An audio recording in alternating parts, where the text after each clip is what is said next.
สบายดีทุกคนผู้ใดเคยเป็นแด่ลืมมาเข้าตลอดเลยวันนี้จะมาพาแก้ปัญหาเนาะว่าต้องเฮ็ดแบบใดวันนี้จะนึ่งข้าวแบบเร่งด่วนเร่งรีบเพื่อจะมากินกับลาบไก่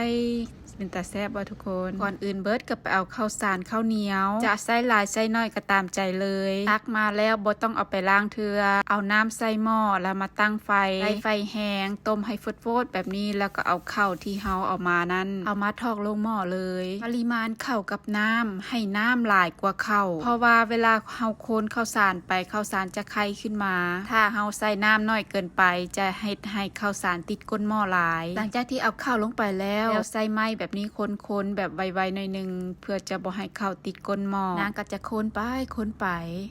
จนกว่าจะครบ1นาทีตอนนี้ยังบ่ทันครบ1นาทีเทื่อก็คนไปตื่มเนาะเพื่อบ่เป็นการเสียเวลานางจะเล็งความไวขึ้นไปหลังจากที่ครบ1นาทีแล้วให้มอดไฟทันทีแต่ว่าอย่าฟ้าวป่งออกจากเตาเทื่อนางจะคนตื่มไปอีก1นาทีรวมทั้งหมดแล้วเป็น2นาทีหลังจากที่ครบ2นาทีแล้วนางจะป่งออกมาจะเปิดน้ำเย็นๆใส่แล้วก็เอาไม้ค้นแบบนี้เลยค้นวนไป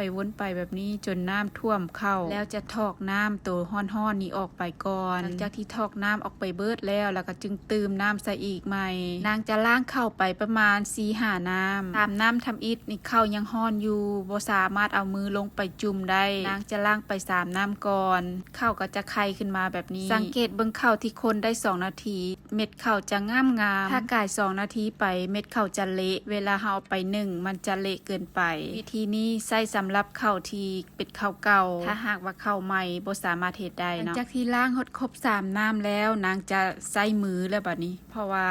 ข้าวหันเย็นโตแล้วจะใส่มือซาวๆแบบนี้เพื่อจะให้เมือกข้าวหันออกให้เบิดเวลาไปนึ่งข้าวจึงบ่เละแล้วก็บ่บูดไว้นางจะใส่มือซาวๆเข้าไปประมาณ2น้ำหลังจากที่ครบ2น้ำแล้วนางก็จะเอาซึ้งมาใส่น้ำเพื่อจะเอาไปตั้งไฟแล้วก็เอาหวดมาทำความสะอาดแล้วจึงเอาข้าวสารที่เฮาล้างทำความสะอาดแล้วหันลงไปแล้วเอาไปนึ่งตามปกติเลยฮอด20นาทีแล้วก็มาซิกข้าวอันนี้ครบ20นาทีหน้าตาก็จะได้ประมาณนี้จะเอาทางลมขึ้นมาทางเทิงหลังจากที่ทางลมขึ้นมาทางเทิงแล้วให้ใส่บวงหรือว่าไม้มาเคลียจอมแหลมๆหนาออกก่อนเพราะว่าข้างในยังเป็นเม็ดข้าวสารอยู่ต้องได้เคลียออกแบบนี้เพื่อจะให้ข้าวสุกทั่วถึงหลังจากนั้นนางก็จะนึ่งไปประมาณ15นาทีจะครบ15นาทีแล้วก็จะได้หน้าตาเป็นแบบนี้เลยป่งออกมาแล้วเราจะมาวีข้าววีเอาความร้อนออกจากข้าวให้หมดเลยเม็ดข้าวออกมา